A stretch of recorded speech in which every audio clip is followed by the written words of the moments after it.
राधे राधे मेरे प्रिय साथियों, आप सभी लोग जानते हैं कि इस बार पूरे देश में मकर संक्रांति को लेकर लोगों के मन में बहुत कंफ्यूजन बना हुआ है। क्योंकि कुछ लोग तो कह रहे हैं कि 14 जनवरी के दिन मकर संक्रांति है, पर कुछ लोगों का मानना है कि 15 जनवरी के दिन मकर संक्रांति है।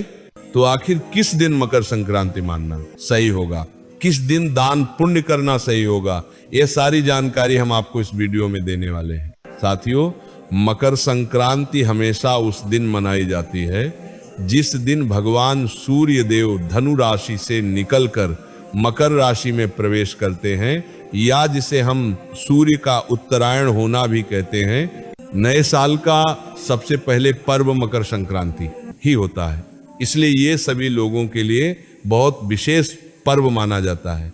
साथियों, इसी के साथ में जो आप लोगों के मन में कंफ्यूजन बना हुआ है कि मकर संक्रांति किस दिन मनानी चाहिए, तो आप लोगों को इस बार मकर संक्रांति 14 जनवरी 2026 बुधवार के दिन बनानी चाहिए, क्योंकि इसी दिन सूर्य का गोचर मकर राशि में हो रहा है। क्योंकि इस दिन सूर्य का उत्तरायण दोपहर में 3:13 पर हो रहा है।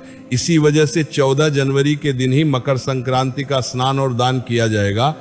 साथियों, इस दिन सभी लोगों को सुबह किसी पवित्र नदी में जाकर स्नान जरूर करना चाहिए। अगर हो सके तो प्रयागराज में त्रिवेणी संगम में जाकर स्नान करना चाहिए। अगर वहां ना जा सके तो अपने ही घर में गंगा जल और काली तिल मिले हुए जल से आपको स्नान करना चाहिए। फिर इसके बाद सूर्य देव को आपको जल जरूर चढ़ाना चाहिए। इस दिन सूर्य देव को जल चढ़ाने से हमें कई गुना फल की प्राप्ति होती है, और इस दिन पितरों को भी आपको जल जरूर देना चाहिए। उसके बाद इस दिन दान पुण्य भी जरूर करना चाहिए, और दान पुण्य के लिए पुण्यकाल और महापुण्य काल का समय सबसे शुभ माना जाता है, जो कि सूर्य के उत्तरायण के बाद ही शुरू होता है। इस बार मकर संक्रांति के दिन पुण्यकाल दोपहर 3:13 से शुरू होगा और शाम 5:45 तक रहेगा। साथियों, इसी के साथ में महापुण्य काल का समय दोपहर 3:13 से लेकर शाम 4:58 तक रहेगा। मुख्य रूप से मकर संक्रांति का पर्व दोपहर 3:13 से ही शुरू होगा। साथियों, वैसे तो हर महीने संक्रांति आती है, पर मकर संक्रांति का एक अलग ही महत्व होता है।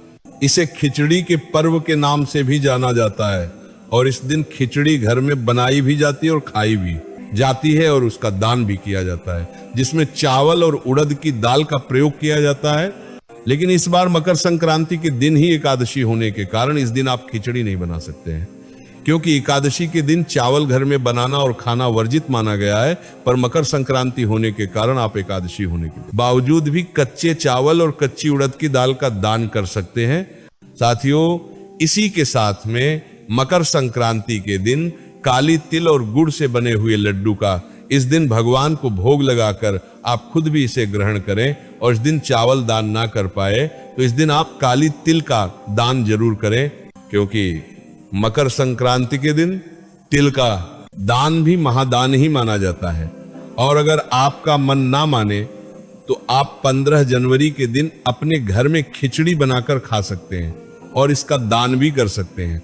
पर कुछ लोग ऐसा मानते हैं कि गुरुवार होने के कारण इस दिन भी खिचड़ी नहीं बनाई जा सकती है, पर मुख्य पर्व होने के कारण आप गुरुवार को खिचड़ी बना सकते हैं। साथियों, इसी के साथ में जो लोग इस दिन दान पुण्य कर रहे हैं, वह खिचड़ी काली तिल के अलावा गर्म कपड़े, खाने पीने की चीज जरूरतमंद लोगों को दान कर सकते हैं। इस दिन दान का कई गुना बढ़कर फल मिलता है।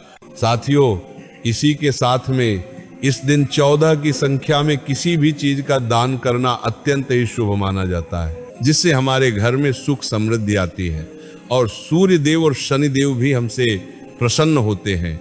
यह पर्व मकर संक्रांति भगवान सूर्य नारायण से जुड़ा हुआ होता है। इसीलिए अगर हो सके तो इस दिन तांबे से बने हुए चीजों का दान करना शुभ माना जाता है। इसी के साथ में इस दिन पीपल के पेड़ की पूजा करके पीपल के पेड़ में भी जल अर्पित करना बहुत अच्छा माना जाता है।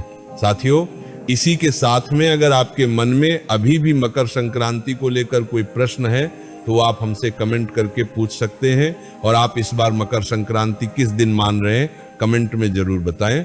राधे राधे मेरे प्रिय साथियों।